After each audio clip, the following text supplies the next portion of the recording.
Nabokov, Nabokov, Nabokov, Nabokov. Vladimir Nabokov. Vladimir Nabokov.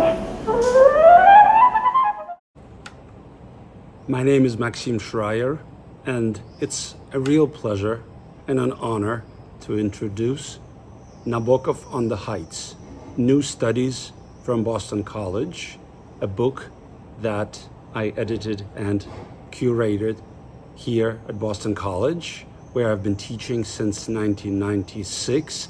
And for almost as long as I've been teaching at Boston College, I've been teaching a research seminar on the works, on the life and legacy of Vladimir Nabokov, the great Russian-American writer who came to the United States in 1940 as a refugee, having rescued his Jewish wife and son. Nabokov's early life as an American writer, as an American professor, and as an American entomologist began here in Boston.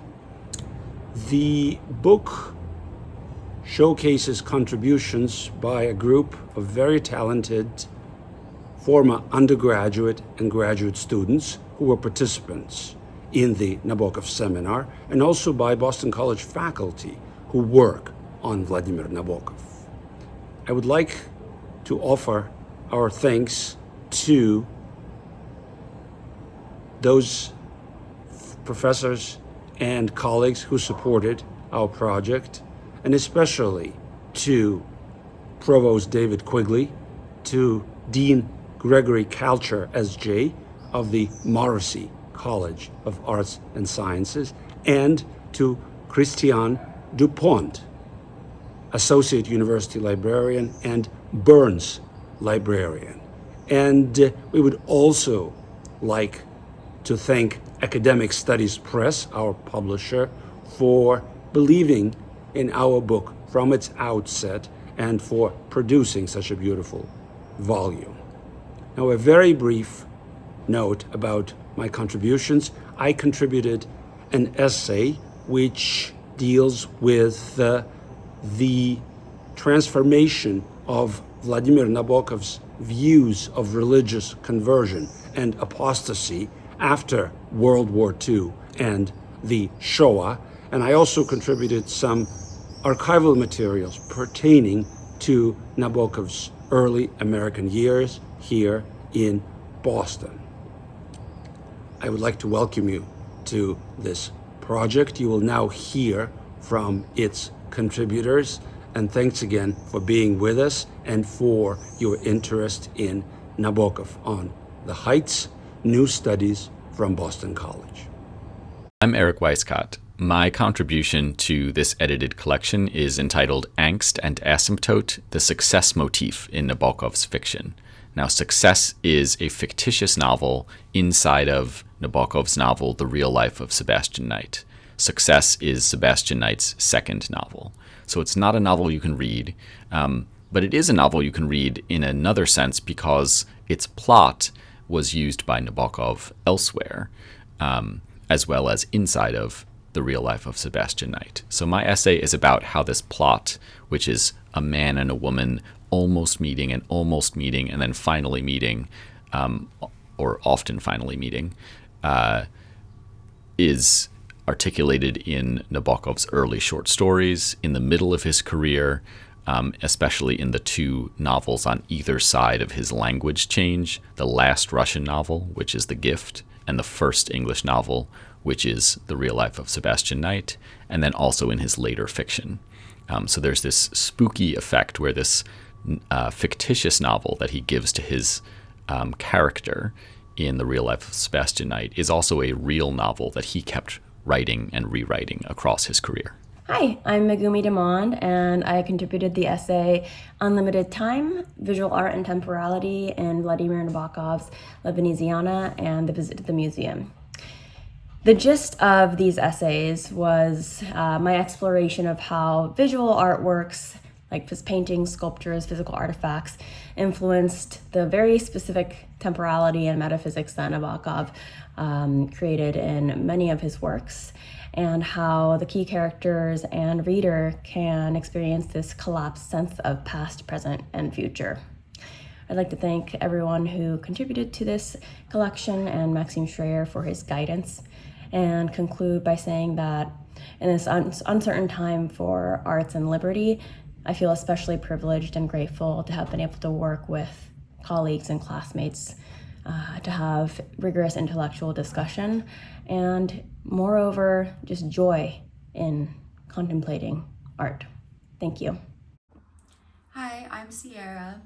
For this book, I wrote the chapter Marriage and Its Discontents, where I talk about how Nabokov writes marriages and romantic relationships in a lot of his fiction through novels and short stories.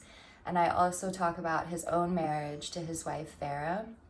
So the most interesting part of writing this for me was going through their historical sources, biographies, a lot of letters from Nabokov to his wife, and seeing how the reality of their marriage kind of overlapped with some of his fiction, getting to tease out some semi-autobiographical things in his fiction, and just getting to read a little bit more about Nabokov the person as well as his fictional works.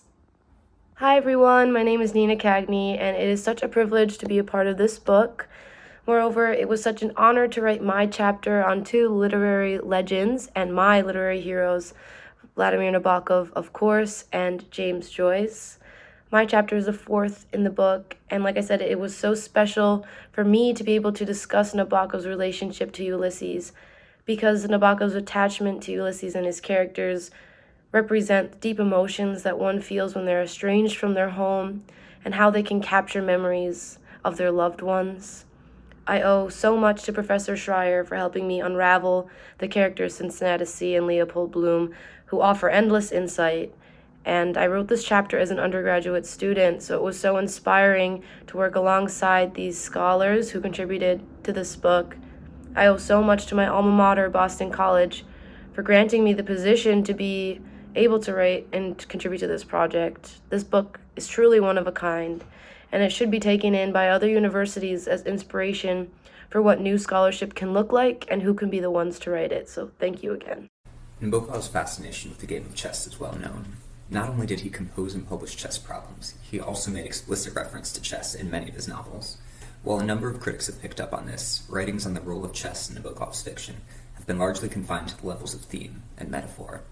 But Nabokov knew the rules of the game, knew and cared deeply about them, and assuming we can interrogate the impact of chess on his fiction writing without pulling in the actual mechanics of the game would be doing him a bit of a disservice.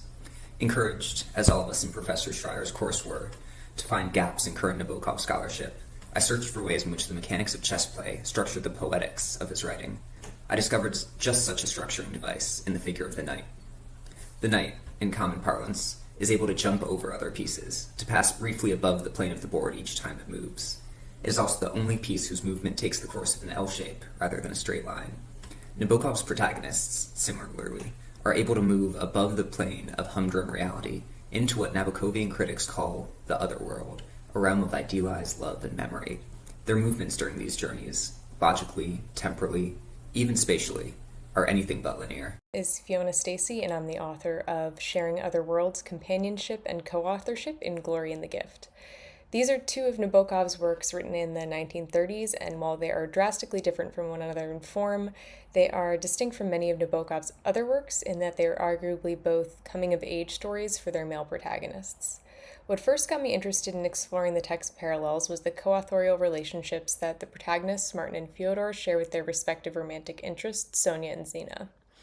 While previous critics have noted Zina's co-authorship with Fyodor, I wanted to compare that to Martin's co-creation of a fictional world with Sonia.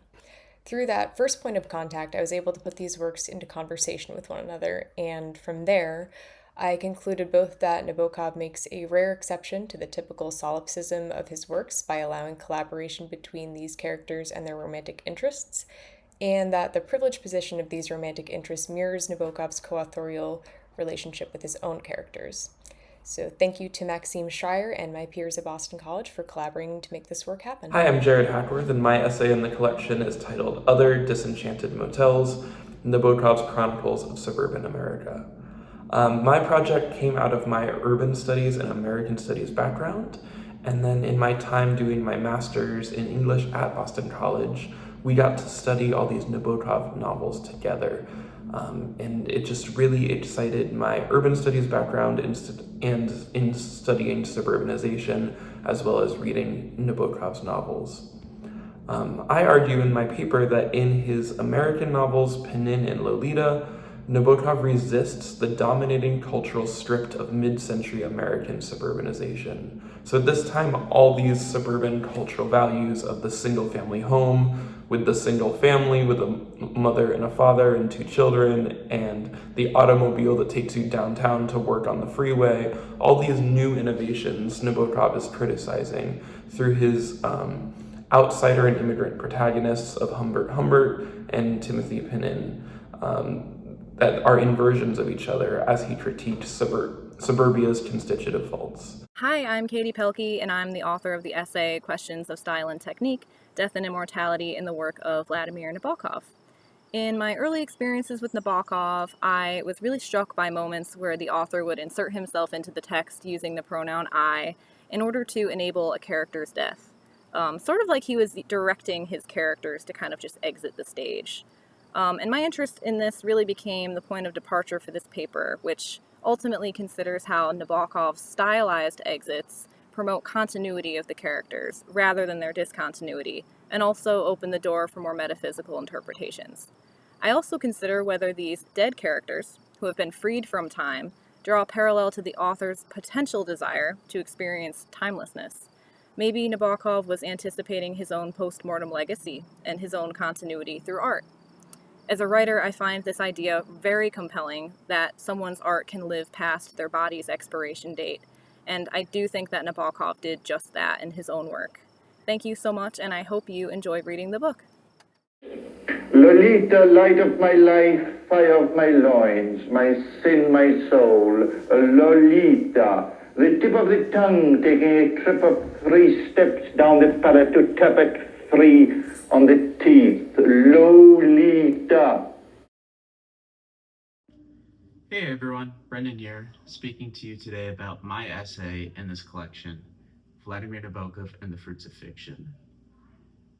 My essay is really born from the question, what is going on with all of the food, imagery, and metaphor found throughout Nabokov's novels?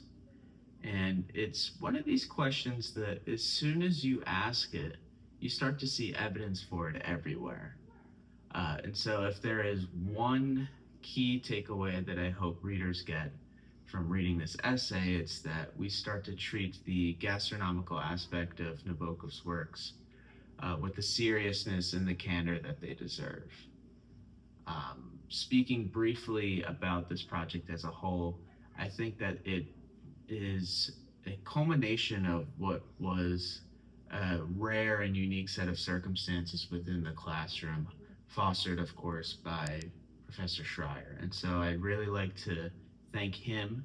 I'd like to thank all of the collaborators and the greater BC community for helping to foster such a great academic atmosphere to make this work possible. Hi, my name is Samuel Peterson, and I authored the chapter Negotiating Nabokov Within America's Political and Social Context.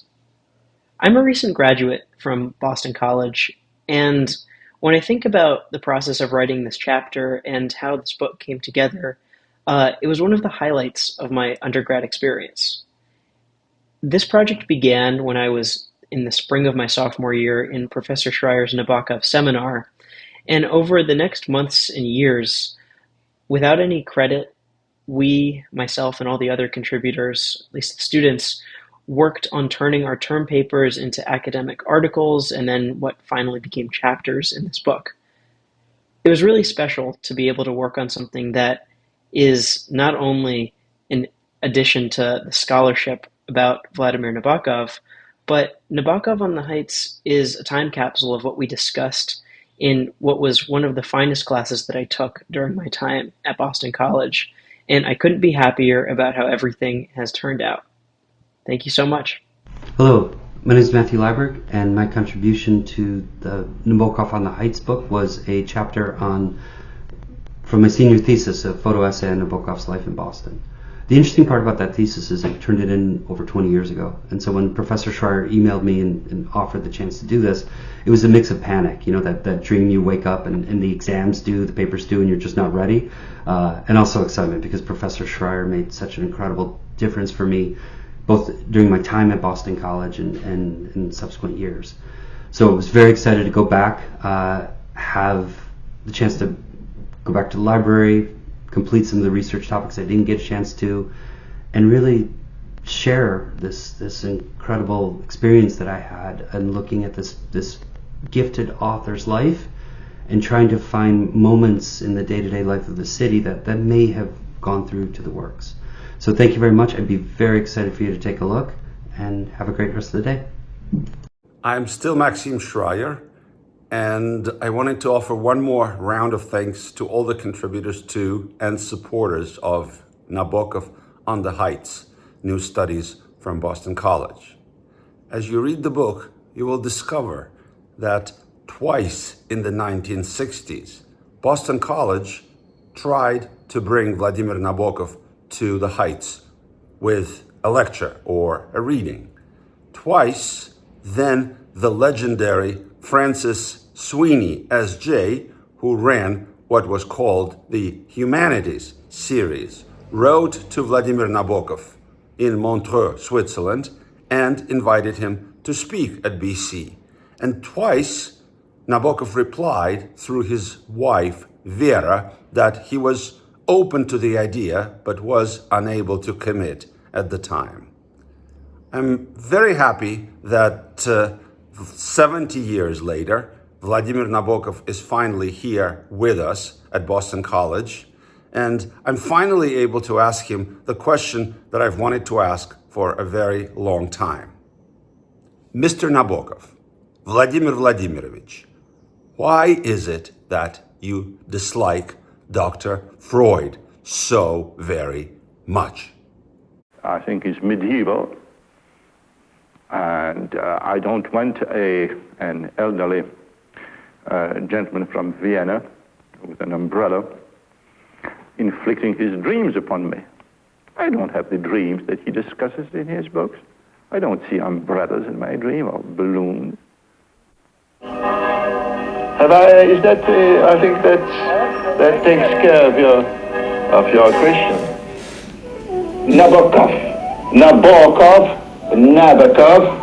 Nabokov.